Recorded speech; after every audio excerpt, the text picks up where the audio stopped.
do livro Seara dos Médiuns, de Chico Xavier, pelo Espírito Emmanuel. 16. Força mediúnica.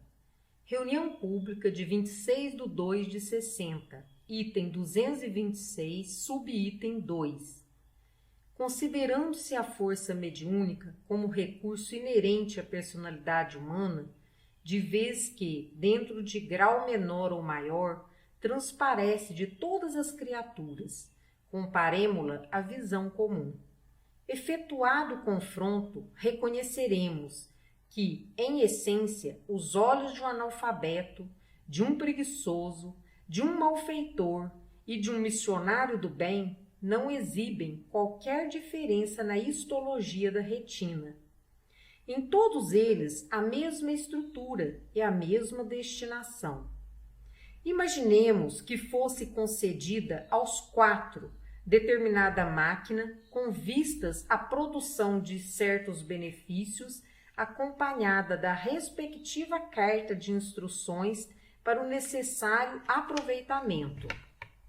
O analfabeto teria debalde o aparelho por desconhecer como deletrear o processo de utilização. O preguiçoso conheceria o engenho, mas deixá-lo-ia na poeira da inércia. O malfeitor aproveitá-lo-ia para explorar os semelhantes ou perpetrar algum crime. O missionário do bem, contudo, guardá-lo-ia sob a sua responsabilidade, orientando-lhe o funcionamento na utilidade geral. Força medianímica, desse modo, quanto acontece à capacidade visual, é dom que a vida outorga a todos. O que difere em cada pessoa é o problema de rumo. Nisso reside a razão pela qual os mensageiros divinos insistirão ainda por muito tempo pela sublimação das energias psíquicas, a fim de que os frutos do bem se multipliquem por toda a terra. Não valem médios que apenas produzam fenômenos. Não valem fenômenos que apenas estabeleçam convicções. Não valem convicções que criem apenas palavras. Não valem palavras que apenas articulem pensamentos vazios. A vida e o tempo exigem trabalho e melhoria, progresso e aprimoramento. Mediunidade, assim, tanto quanto a visão física, representa, do ponto de vista moral, força neutra em si mesma. A importância e a significação que possa adquirir dependem da orientação que se lhe dê. Por isso mesmo, os amigos desencarnados, sempre que responsáveis e conscientes dos próprios deveres diante das leis divinas, estarão entre os homens, exortando-os à bondade e ao serviço, ao estudo e ao discernimento, porquanto a força mediúnica, em verdade, não ajuda nem edifica quando esteja distante da caridade e ausente da educação. 17. Na glória do Cristo. Reunião pública de 29/2/60. Item 46, pergunta 7. Se entre as vidas magnificentes da Terra uma existe na qual a mediunidade comparece com todas as características, essa foi a vida gloriosa do Cristo. Surge o evangelho do contato entre dois mundos. Zacarias, o sacerdote, faz-se clarividente de um instante para outro e vê um mensageiro espiritual que se identifica pelo nome de Gabriel, anunciando-lhe o nascimento de João Batista. O mesmo Gabriel, na condição de embaixador celestial, visita Maria de Nazaré e saúda-lhe o coração lirial, notificando-lhe a maternidade sublime. Nasce então Jesus, sob luzes e vozes dos espíritos superiores. Usando o magnetismo divino que lhe é próprio, o excelso benfeitor transforma a água em vinho nas bodas de Caná. Intervém nos fenômenos obsessivos de variada espécie, nos quais as entidades inferiores provocam desajustes diversos, seja na alienação mental do obsidiado de Gadara ou na exaltação febril da sogra de Pedro. Levanta corpos cadaverizados e regenera as forças vitais dos enfermos de todas as procedências. Apazigua elementos desordenados da natureza e multiplica alimentos para as necessidades do povo. Sonda os ideais mais íntimos da filha de Magdala, quanto lê na Samaritana os pensamentos ocultos. Conversa ele mesmo com desencarnados ilustres no cimo do Tabor, ante os discípulos espantados. Avisa Pedro que espíritos infelizes procurarão induzi-lo à queda moral e faz sentir a Judas que não desconhece a trama de sombras de que o apóstolo desditoso está sendo vítima. Ora no horto, antes da crucificação, assinalando a presença de enviados divinos. E depois da morte, volta a confabular com os amigos, fornecendo-lhes instruções quanto ao destino da Boa Nova.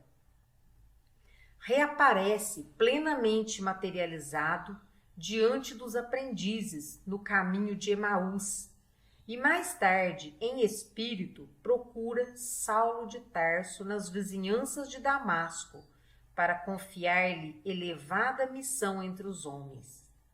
E porque o jovem perseguidor do Evangelho, nascente, se mostre traumatizado ante o encontro imprevisto, busca ele próprio a cooperação de Ananias para socorrer o novo companheiro dominado de assombro. É inútil, assim, que cristãos distintos, nesse ou naquele setor da fé, reúnam-se para confundir respeitosamente a mediunidade em nome da metapsíquica e da parapsicologia, que mais se assemelham a requintados processos de dúvidas e negação, porque ninguém consegue empanar os fatos mediúnicos da vida de Jesus, que diante de todas as religiões da terra permanece por sol indiscutível a brilhar para sempre. 18. Obsessão e Jesus. Reunião pública de 4/3/60, item 237. Cristãos eminentes em variadas escolas do Evangelho asseveram na atualidade que o problema da obsessão teria nascido no culto da mediunidade à luz da doutrina espírita, quando a doutrina espírita é o recurso para a supressão do flagelo.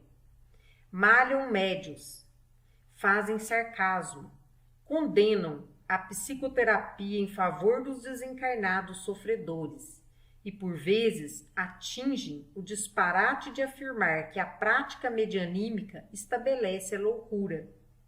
Esquecem-se, no entanto, de que a vida de Jesus na Terra foi uma batalha constante e silenciosa contra obsessões, obsidiados e obsessores. O combate começa no alvorecer do apostolado divino. Depois da resplandente consagração na manjedoura, o mestre encontra o primeiro grande obsidiado na pessoa de Herodes, que decreta a matança de pequeninos com o objetivo de aniquilá-lo. Mais tarde, João Batista, o companheiro de eleição que vem ao mundo secundar-lhe a obra sublime, sucumbe, degolado em plena conspiração de agentes da sombra. Obsessores cruéis não vacilam em procurá-lo nas orações do deserto, verificando-lhe os valores do sentimento. A cada passo, surpreende espíritos infelizes, senhoreando médiuns desnorteados. O testemunho dos apóstolos é sobejamente inequívoco. Relata Mateus que os obsidiados gerazenos chegavam a ser ferozes. Refere-se Marcos ao obsidiado de Cafarnaum, de quem desventurado obsessor se retira clamando contra o Senhor em grandes vozes. Narra Lucas o episódio em que Jesus realiza a cura de um jovem lunático, do qual se afasta o perseguidor invisível logo após arrojar o doente ao chão em convulsões epileptoides, e reporta-se João a israelitas positivamente obsidiados que apedrejam o Cristo sem motivo na chamada Festa da Dedicação. Entre os que lhe comungam a estrada surgem obsessões e psicoses diversas. Maria de Magdala, que se faria mensageira da ressurreição, fora vítima de entidades perversas. Pedro sofria de obsessões periódicas. Judas era enceguecido em obsessão fulminante. Caifás mostrava-se paranoico. Pilatos tinha crises de medo. No dia da crucificação, vemos o Senhor rodeado por obsessões de todos os tipos, a ponto de ser considerado pela multidão inferior a Barrabás, malfeitor e obsesso vulgar. E por último, como se quisesse deliberadamente legar-nos preciosa lição de caridade para com os alienados mentais, declarados ou não, que enxameiam no mundo, o divino amigo prefere partir da terra na intimidade de 2 ladrões que a ciência de hoje classificaria por cleptomaníacos pertinazes. À vista disso, ante os escarnecedores de todos os tempos, eduquemos a mediunidade na doutrina espírita, porque só a doutrina espírita é luz bastante forte em nome do Senhor para clarear a razão, quando a mente se transvia, desgovernada, sob o fascínio das trevas. 19. Espíritos da Luz. Reunião pública de 7/3/60, item 267, subitem 10. Parafraseando a luminosa definição do apóstolo Paulo em torno da caridade, no capítulo 13 da primeira epístola aos Coríntios, ousaremos aplicar os mesmos conceitos aos espíritos benevolentes e sábios que nos tutelam a evolução. Ainda que falássemos a linguagem das trevas e não tivéssemos leve raio de entendimento, não passaríamos para eles de pobres irmãos necessitados de luz. Ainda que nos demorássemos na vocação do crime, caindo em todas as faltas e retendo todos os vícios, a ponto de arrojar-nos por tempo indeterminado nos últimos despenhadeiros do mal, para nosso próprio infortúnio, não seríamos para eles senão criaturas infelizes, carentes de amor. Ainda que dissipássemos todas as nossas forças no terreno da culpa e dedicássemos a vida ao exercício da crueldade, sem a mínima noção do próprio dever, isso seria para eles tão somente motivo a maior compaixão. Os espíritos da luz são pacientes. Em todas as manifestações são benignos. Não invejam, não se orgulham, não mostram leviandade, não se ensoberbecem, não se portam de maneira inconveniente, não se irritam, não são interesseiros, não guardam desconfiança, não folgam com a injustiça, mas rejubilam-se com a verdade. Tudo suportam, tudo creem, tudo esperam, tudo sofrem. A caridade deles nunca falha, enquanto que, para nós, um dia, as revelações gradativas terão fim, os fenômenos cessarão e as provas terminarão por desnecessárias.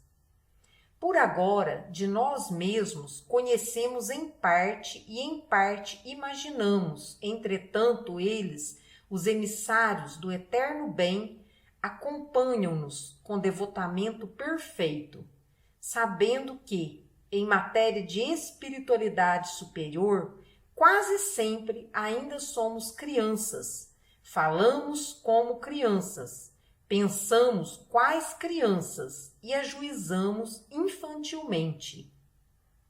Estão certos, porém, de que mais tarde, quando nos despojarmos das deficiências humanas, abandonaremos então tudo o que vem a ser pueril. Verificaremos assim a grandeza deles, como a víssemos retratada em espelho, confrontando a estreiteza de nosso egoísmo com a imensuralidade do amor com que nos assistem.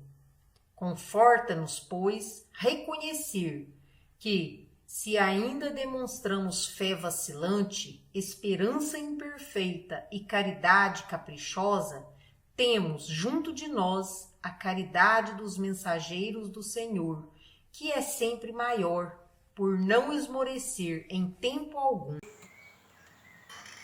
20. Eles também. Reunião pública de 11/3/60, item 217. Compadece-te dos médiuns de todas as procedências, mas notadamente daqueles que abraçam no serviço a estrada do aprimoramento e da redenção.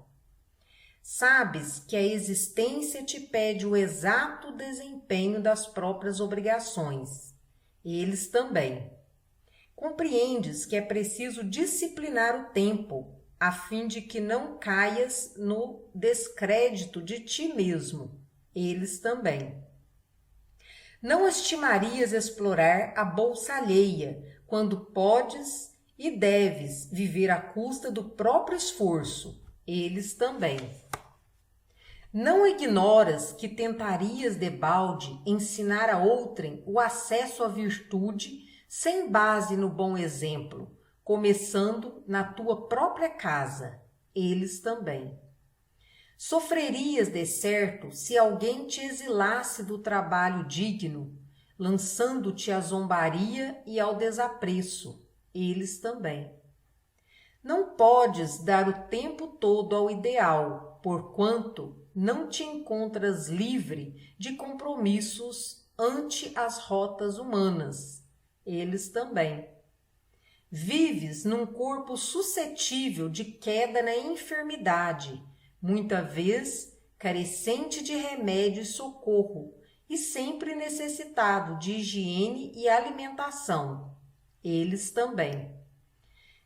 Percebendo que não podes satisfazer irrestritamente e reconhecendo que a construção do bem é sementeira e seara de todos, agradeces feliz a desculpa espontânea do próximo diante de tuas faltas involuntárias. Eles também. Ajudemos aos companheiros da mediunidade em nossos templos de confraternização e de amor. Qual nos acontece, eles também trazem consigo as raízes profundas do pretérito sombrio, afrontados por enigmas do sentimento a lhes desafiarem a fé. Eles também são seres humanos em conflito consigo mesmos, também lutam, também choram, também erram, também sofrem. Como nós, não precisam de elogios e homenagens, mas sim de apoio e compreensão, para que venham a caminhar entre sombras menores, já que todos nós, encarnados e desencarnados em atividade na Terra, respiramos ainda muito distantes da grande luz.